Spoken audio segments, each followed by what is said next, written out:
Ernakulam Darbar hall art ഗാലറിയിൽ ഇപ്പോൾ കണ്ട അൺടൈറ്റിൽഡ് ഇൻസ്റ്റലേഷൻ ചെയ്തിട്ടുള്ളത് പ്രകാശനാണ്. എറണാകുളം ഒരാപ്പുഴ സ്വദേശിയാണ് പ്രകാശൻ. പ്രകാശൻ ഈ വർക്കല്ലാതെ വേറെ എന്തെങ്കിലും ആർട്ട് വർക്കുകൾ ചെയ്യാറുള്ള ആളാണോ? ഈ പ്രത്യേക രീതിയിലുള്ള വർക്കാണ് നമ്മളിപ്പോൾ കണ്ടത്. എന്റെ വർക്കുകൾ ആ രീതിയിൽ തന്നെയാണ്. നമ്മുടെ ഒരു കാർഷിക സംസ്കൃതിയായിട്ട് ബന്ധപ്പെട്ട അതിന് ബന്ധപ്പെട്ട പാഠങ്ങൾ, കാർഷിക ലൈഫ് ഒക്കെ ബന്ധപ്പെട്ട ഒരു ഇത് തന്നെയാണ്.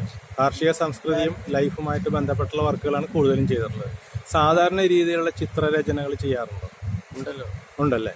പെയിന്റിങ്സ് ഉണ്ട്, ഡ്രോയിങ്സ് ചെയ്യാറുണ്ട്. ഞാനിപ്പോ രാജാരവർമ്മ കോളേജിൽ ലെക്ചറായിട്ട് വർക്ക് ചെയ്യുന്നുണ്ട്.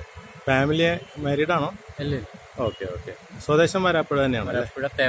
തേവർക്കാട്. ഓക്കെ പ്രകാശൻ, ഇന്റർവ്യൂ തന്നതിന് നന്ദി.